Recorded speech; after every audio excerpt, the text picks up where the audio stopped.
All right, you're in Schuler. Thanks for joining us. Sure. Can you start by just giving us a little bit about your background in internet freedom, how you got involved in this issue, what you're doing now, and sort of your involvement in setting up today's event? Yeah, right on. So I started working around 2001 at an organization that promotes democracy in newly democratizing countries. And so I was helping to build up their technology portfolio, how technology could be used for better elections, for better to help citizens interact with their government.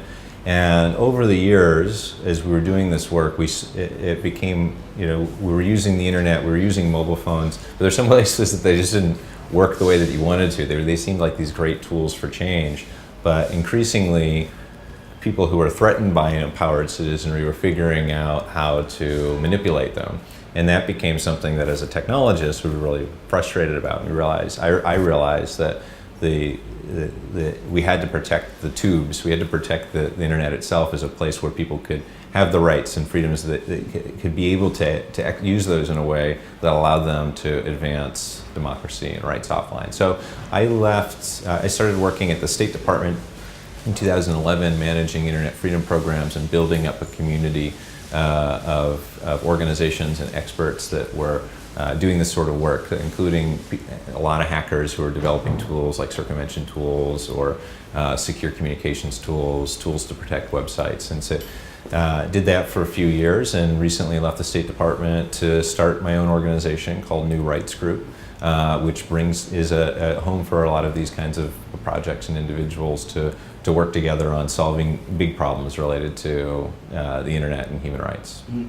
And so for this conference today, so how did you get to know Moaz Shuk and the guys who set it up? Yeah, I got to know Moaz through the Freedom Online Coalition. When I was at State Department, I used to attend these events when they were at events in The Hague in Kenya. So I got to know him through there, and then through other colleagues who are involved in this event, was asked if I could help out with coordinating the Hack Day. A mutual colleague, Ben Scott, who is also on the committee that's involved in putting this together. Someone I worked with at the State Department asked me to come and ask if I'd be available, and so and I was happy to do it. It's a really cool project.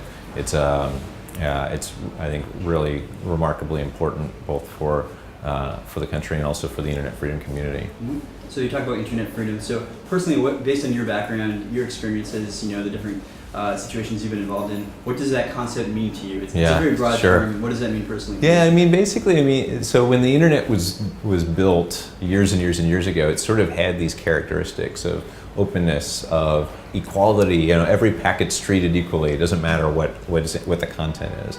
But these ideas of how the network was built promoted really cool things like freedom of people to say what they want to say and to access what they want to access, and to connect to people, whoever they want to connect to, or ideas that they want to connect to, or associate themselves with things that they want to be associated with, which is really powerful in a world where that's not really the case in meat space in real life. And so it's actually a really cool time that we're at right now, and a scary time at the same time, where you have in a lot of places, of someone's ability to express themselves or connect others online is better than it is offline, right? So if I'm a woman in Saudi Arabia, or if I'm a gay kid in Uganda, I can't really express that or connect to others in the real world, but I can online.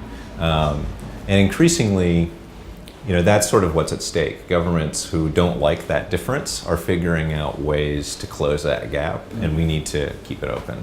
Cool. So talk about Tunisia specifically. I think Tunisia's taking a really interesting leadership role here, regionally, and I guess sort of in the world. So what do you see as Tunisia's role, given their history and just how they've been involved in this issue recently? What's unique about how Tunisia is engaged in this internet freedom issue? Well, I think Tunisia has seen the power of how the internet can be both a force for good and for ill.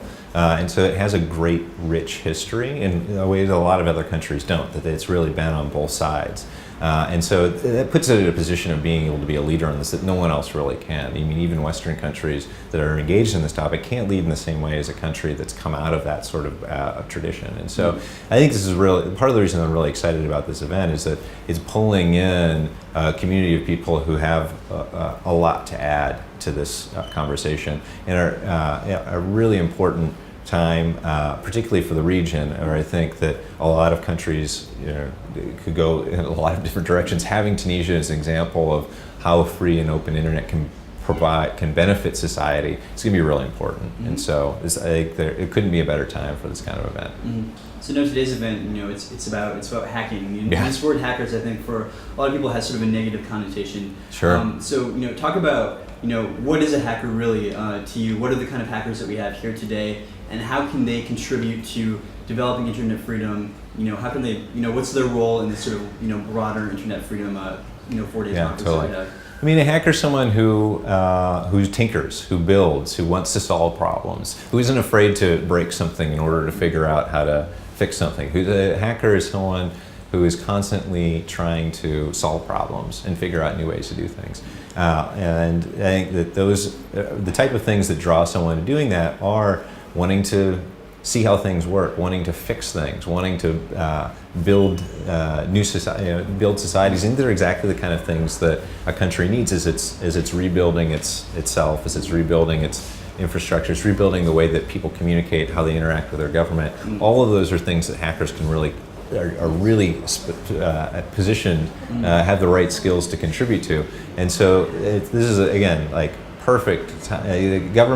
The Tunisian government shouldn't be trying to hold hackers at bay. It should be engaging them. It should be welcoming them in and using that talent, using that perspective in building up new institutions, building up new ways of communicating, building up new infrastructure. I mean, all of that, those are areas where hackers could be really important. Cool. And my last question is, so we have a lot of different workshops going on today. Could you just give us one example of what guys are up to today?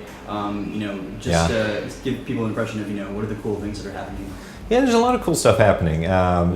Some of it is on certainly the most the sexy stuff is people who are working with the circumvention tool, or sorry, the tools that were used to block the internet during the Ben Ali regime. And so there's a lot of testing and hacking going on those machines downstairs right now. And that's really cool to watch, just a room full of laptops of people basically interacting with these devices. And then there are a number of other sessions that are not just on the censorship side, but or in the infrastructure of censorship, but also looking at how can we protect websites, how can we do a better job of keeping them from being attacked in the first place or hacked in the first place, so that we can keep those sorts of voices online, particularly around events like an election or a protest or something of that nature.